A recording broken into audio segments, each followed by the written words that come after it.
Bonjour et bienvenue sur cette nouvelle vidéo YouTube de présentation de véhicules. Aujourd'hui, on vous présente une très belle Audi A4 Allroad 40 TDI 204 chevaux avec sa boîte S-Tronic 7 rapports et sa transmission Quattro bien sûr. Nous avons du coup une finition design, extérieur bleu métallisé Navara, intérieur noir, sellerie microfibre Dynamica et cuir combiné pour une valeur de 1333 €.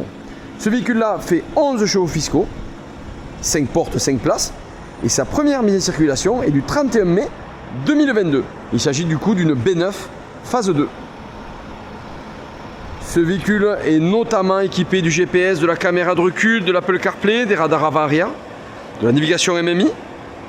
On y retrouve aussi, avec le pack MMI, l'écran panoramique, le Virtual Cockpit 11,9 pouces et l'écran MMI de 14,5 pouces pour 2075 €. On a aussi le chauffage stationnaire. On a aussi la gestion intelligente avec minute à 1583 €. L'affichage tête de haute à 991 €. Le crochet d'attelage d'origine escamotable. Le clé confort, le keyless entry. Les vitres teintées, vous pouvez le voir. L'Audi Virtual Cockpit, je l'ai dit, les sièges avant chauffants, les sièges avant sport, l'Audi Sound System, le ciel de pavillon en tissu, ainsi que les stores pare-soleil manuels, et j'en passe et des meilleurs, il y en a énormément d'options en plus. Ce véhicule-là valait neuf 65 243 €. Il reste un malus écologique de 291 €. Le suivi Audi est fait. Sachez que ce véhicule est doté de 2 clés et que ce véhicule-là est assujetti à la TVA, donc LOA et LLD possible. Ce véhicule est garanti Audi jusqu'au 15 mai 2027. Je vous propose qu'à présent, on regarde un petit peu la configuration. Notamment, on peut observer ces jantes noires Biton avec un liseré alu brossé autour. Au niveau de la dimension des pneus, on est en 2,45-49. Ce sont des pneus Continental. Et les pneus sont en très bon état. On y retrouve les feux Matrix LED juste là. Le diffuseur avant le spoiler Allroad, bien sûr, avec des capteurs ici pour l'ACC. Et la caméra au niveau du pare-brise pour la lecture des panneaux. Je vous ai parlé tout à l'heure des vitres arrière surteintées, les barres de toit longitudinales. À l'arrière, le diffuseur, pareil, gris-argent, avec les sorties d'échappement chromées. Les feux arrière aussi, Matrix LED. Le haillon est électrique, comme vous pouvez le constater. On peut sortir l'attelage avec cette manette ici. Le volume du coffre est généreux.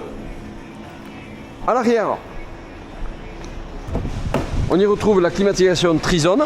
Les sièges Alcantara au milieu et simili-cuir sur le côté. Les stores pare-soleil dans les portes arrière. Avant de regarder l'intérieur du véhicule, on va aller voir son moteur. Je vous parlais et je vous disais que c'était le moteur 2 litres 204 chevaux avec 400 Nm de couple. Vous l'avez là. À l'intérieur de ce A4 Allroad, vous pouvez regarder ici le rappel Quattro sur les bas de caisse, ce qui fait office du véhicule Allroad. Regardez les passages de roues. On retrouve l'ouverture du haillon juste là et les rétroviseurs abattables. Les sièges sont bel et bien électriques avec le réglage des lombaires électrique. Et on retrouve du coup ces sièges semi-cuir, semi-alcantara avec les épaulettes sur les côtés. Je vous propose qu'on aille faire un petit tour de ce véhicule.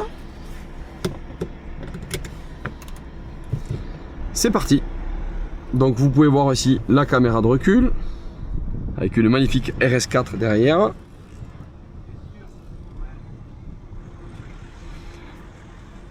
C'est parti pour l'essai. Donc il est doté de l'Apple CarPlay, vous pouvez le voir juste là. On y retrouve les palettes au volant, juste là.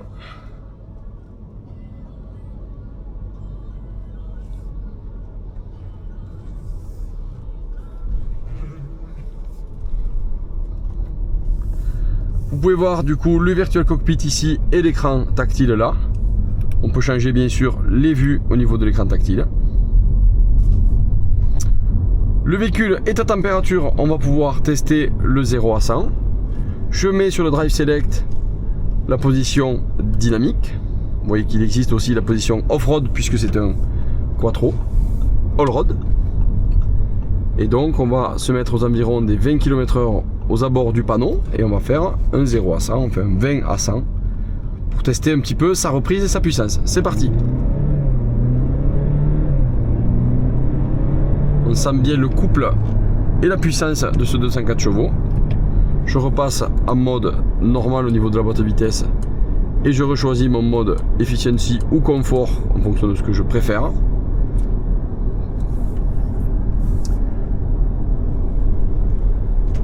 Le code phare est automatique, donc dès lors que je mets les phares, il existe ici le petit symbole auto qui veut dire que mon code et mon phare va passer seul. Il va switcher tout seul. Au niveau des boutons, j'ai ici un bouton aussi pour la transmission lorsque on descend et